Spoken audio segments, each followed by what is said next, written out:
Assalamualaikum warahmatullahi wabarakatuh. Soli-soliha semuanya, gimana kabarnya? Semoga soli-soliha semuanya sehat walafiat ya. Oke, kita kembali lagi belajar di tema 7, perkembangan teknologi, subtema 2, teknologi produksi pangan di pembelajaran kedua. Sudah siap belajar? Oke, kita belajar. Di pembelajaran pertama kita sudah mengetahui bagaimana cara proses pembuatan pakaian yang kita kenakan ya teman-teman ya.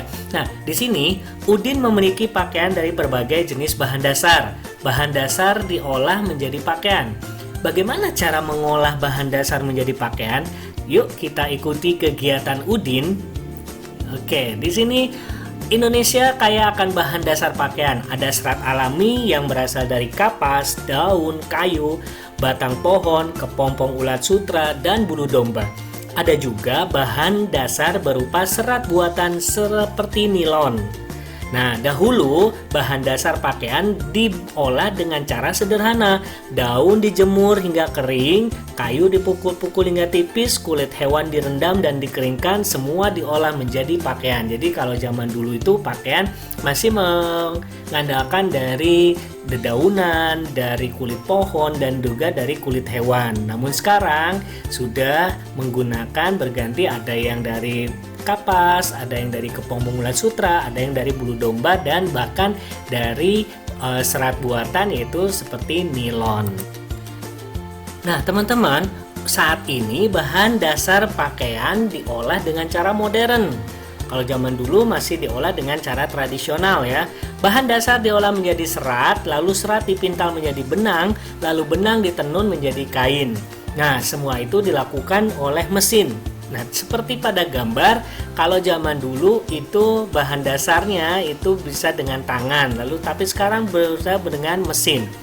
Lalu kalau zaman dulu itu dipintal oleh tenaga manusia, tapi sekarang sudah dipintal oleh tenaga mesin. Dan begitupun menenun, kalau dulu ibu-ibu masih menenun dengan cara tradisional, tapi sekarang menggunakan teknologi mesin, tetapi masih ada di berbagai daerah yang masih menggunakan alat tradisional untuk memintal, untuk menenun pakaian sehingga menjadi sebuah kain. Pembuatan pakaian di sini berkembang dengan cepat ya. Bahan dasar yang digunakan semakin banyak teman-teman. Mesin-mesin yang mengolah bahan dasar juga bertambah canggih. Pakaian yang dihasilkan semakin beragam. Nah, kita harus bersyukur kepada Allah karena kita sudah memiliki pakaian.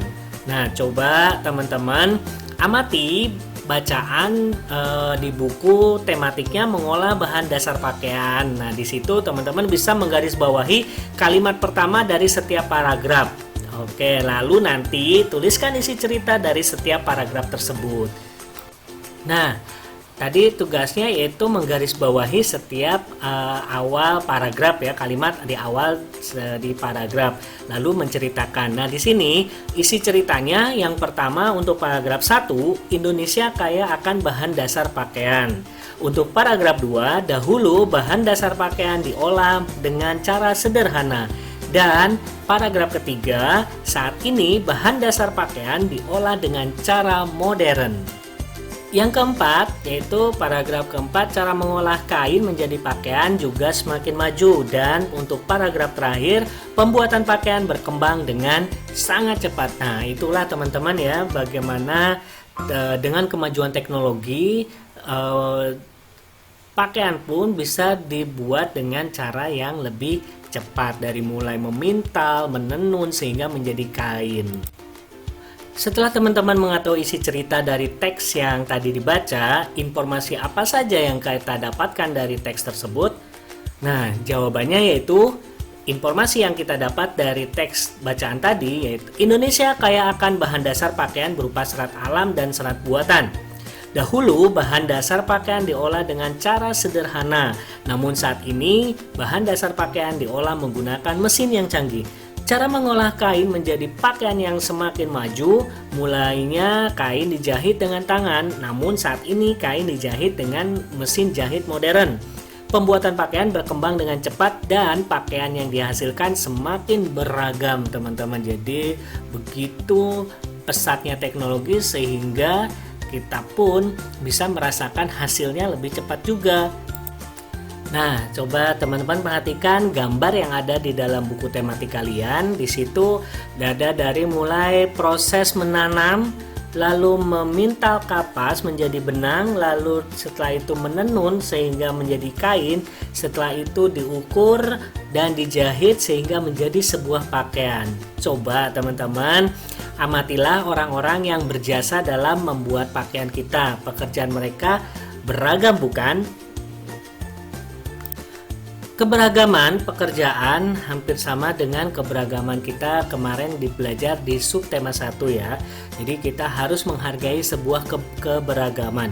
Nah, di sini ada pekerjaan yang tugas ya, yang harus dilakukan apa saja. Contoh, petani kapas berarti tugasnya yang harus dilakukan menanam kapas. Pemintal kapas tugasnya memintal kapas menjadi benang. Sedangkan penenun kain yaitu tugasnya menenun benang menjadi kain. Dan keempat, perancang busana membuat rancangan baju. Dan yang terakhir, penjahit membuat baju berdasarkan rancangan baju tersebut. Coba teman-teman temukan lagi pekerjaan lain. Nah, di sini tuliskan minimal 5 keberagaman pekerjaan ya. Nah, kalau di dalam video ini misalkan pekerjaannya tukang parkir, berarti tugas yang dilakukan yaitu memarkirkan kendaraan.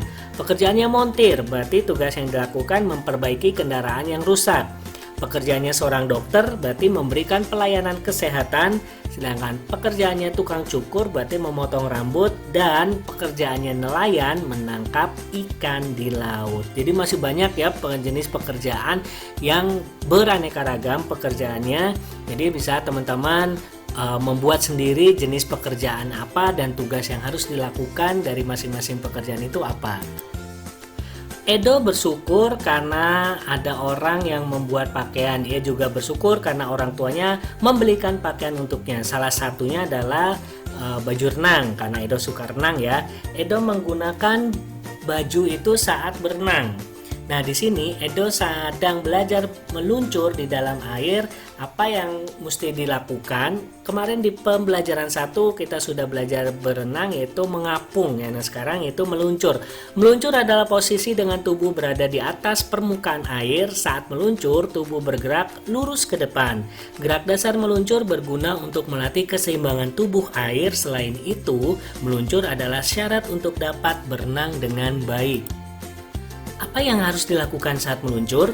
Yang pertama, berdiri di dekat dinding kolam dengan sikap membelakangi dinding kolam, salah satu kaki menempel pada dinding untuk melakukan tolakan. Yang kedua, kedua lengan tulus ke atas di samping telinga dengan ibu jari saling berkaitan. Yang ketiga, ambil napas dalam-dalam, condongkan tubuh ke depan, usahakan agar ujung jari tangan yang lebih dahulu masuk ke dalam air. Yang keempat, tolakan kaki yang menempel pada dinding kolam sampai tubuh terdorong ke depan. Dan yang kelima, kepala berada di antara lengan saat di dalam air, posisi tubuh di atas permukaan air. Dan yang keenam, saat meluncur, tubuh bergerak lurus ke depan dan biarkan sampai terhenti melaju. Nah, teman-teman bisa mempraktekannya gerak dasar meluncur di kolam renang, tapi harus tetap dalam pengawasan orang tua ya. Berenang adalah kegiatan yang menyenangkan. Berenang membuat badan sehat. Kenakanlah pakaian renangmu. Nah, coba kita belajar berenang ya. Yang pertama yaitu penyesuaian dengan air. Rendam tubuh sampai leher, kemudian pelan-pelan basuh dan basuhi wajah dengan kedua tangan berulang kali. Biasanya kalau yang masih takut dengan air, nah ini bisa penyesuaian dulu dengan air. Yang kedua, duduk di bagian dasar kolam dengan kepala di atas permukaan air. Kedua telapak tangan berada di samping kiri dan paha dan kanan paha. Yang selanjutnya itu lakukan lompatan kecil menggunakan kedua kaki yang rapat lalu berulang-ulang dilakukan. Selanjutnya yaitu berjalan di dalam air. Kaki dengan lutut ditekuk dengan lengan diayun dalam air, lakukan ke arah depan secara berulang-ulang. Berjalan biasa ke depan dan belakang, lakukan berulang-ulang dengan berpasangan. Berjalan dengan langkah panjang dan pendek ke depan dan ke belakang, lakukan sendiri secara berulang-ulang. Dan lanjutnya berjalan ke depan dengan gerakan kaki menendang, lakukan juga berulang-ulang. Sekarang kita berlatih bernapas ya di dalam air. Masukkan badan ke dalam air, dagu berada di bawah permukaan air, tiup udara dengan mulut sehingga ada seperti riakan di air hasil dari tiupan. Berdiri dan hirup udara sedalam-dalamnya, lalu masukkan wajah ke bawah permukaan air, tiupkan udara di dalam air dengan membuka mulut setengah, lakukan berulang-ulang. Nah, lakukan gerakan bernapas naik turun ke atas dan ke bawah permukaan air sebanyak 5-10 kali dengan mata setengah dibuka. Tarik napas dalam-dalam, kemudian hembuskan melalui mulut dan hidung sedikit demi sedikit sampai menyelam selama 5 detik. Yang terakhir adalah gerakan meluncur. Yang pertama, badan berdiri tegak ke tepi kolam, kedua tangan lurus dirapatkan ke atas. Yang kedua, bungkukan badan ke depan sampai dada mengenai permukaan air.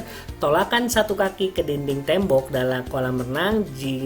Jaga sikap meluncur sampai berhenti. Ulangi latihan ini 8 kali, lakukan terus-menerus sampai lancar dan mahir. Pada saat tubuh meluncur, tubuh akan seimbang saat berada pada satu garis lurus. Berlatih dengan tekun dan penuh semangat.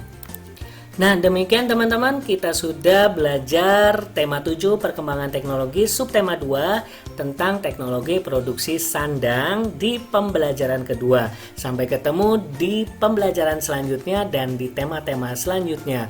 Assalamualaikum